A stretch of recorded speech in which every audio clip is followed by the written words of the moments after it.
Okay, well, you've compared running city government to like running a business, and so how does your experience in the private sector make you a better candidate? Well, different people are going to have their opinions on who's the better candidate. Everybody's got their own personal choice. We do have a clear difference. Chief Kunkel has spent his whole life in the public sector. I was glad he was chief of police, but he's never spent a day in the private sector, never had to grow anything. He's never had to create jobs or make a payroll. Councilman Natinsky has spent 6 years in the city council, okay, and he has been definitely inside all the things that have been happening right now.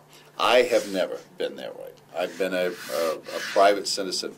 I've been CEO of 3 companies, the largest being Pizza Hut.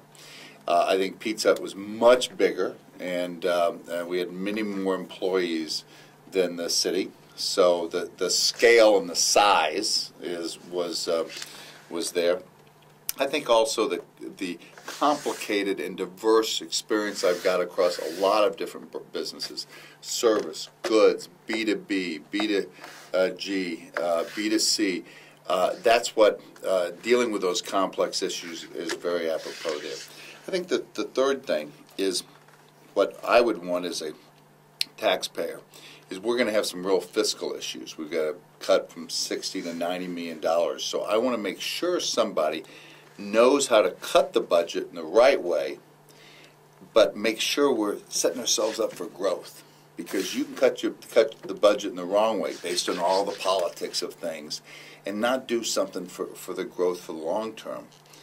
Frankly, I find opportunity in tough times like this. Every time I took over a business that was in tough business situation, it allowed me to do 2 things. One, get leaner and meaner as an organization and stronger, make sure the good people stayed and the average people didn't stay. And then the second thing, it helped me gain market share in the competition. All the cities are going through this. So if we do this better, faster, and more efficient than the other guys, we're going to be able to grow. It won't be that 10-year growth. It'll be much, much quicker than that, I think. Well, one of the things Mayor Leffert talked about right before he retired, I guess, was doing something with the city pension fund. And there's certainly some concern that maybe there's more generous pensions and payroll down at the city for employees than needs to be, particularly in these economic times. Mm-hmm. Any thoughts on that?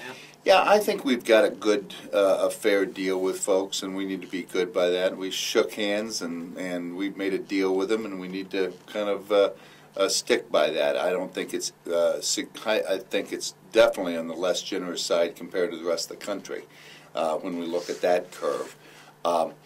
Going forward, any deals in the future? I definitely agree with that. So I want to honor our contracts that we made with our employees. You know, one of the big issues at City Hall that people don't really talk about is the morale of our city employees is pretty low right now. They've had to been furloughed. Our police have been furloughed. It's tougher and tougher, and we're asking more and more of them. And we've got to make sure, you know it and I know it, that when somebody feels down, their productivity goes down. The key in this thing is to get the productivity up. So we need to make sure we get people jazzed about the vision, believing in themselves, focused on the right things for us to be successful. And so playing on the pension play, I think, is the wrong decision at this point. I mean, that sounds good, and I'm not questioning your commitment to do it, but you're also talking about, hey, we've got to cut 60 or 90 million out of the budget. We do. Likely that's going to be employees or salaries or something. Well, definitely there's going to be a shortfall in employees. So that's not going to help morale much, I Well, suppose. For the ones that stay, if the ones that leave were the hangers-on, okay, and the ones that stay, we're doing that work, trust me, it always improves morale. In short term, it doesn't. No one likes to go through that. No one likes to go through that. But once you clean the thing up, you look around the room and say, man, these people are good. I got to stay with the good ones. Morale goes up. It has in every organization I've been in. So you're elected in May. Uh-huh. The budget's due pretty much thereafter. September and I mean, October. Are you going to be able to have much of an impact on that particular element of it? I don't know. That's a good question. I mean, the city council doesn't meet in July. That's going to be the city manager's time to kind of get it together. She'll be showing in August. I have a little head start. I was president of the park board, as you mentioned, and I went through this last year. We were able to save, I think, about 10% of the budget, and not really hurt substantially the services the rec centers and the pools and the parks offered. We were then able to raise some private money, and so I'm up to speed on the type of savings I think we could find from the rec centers.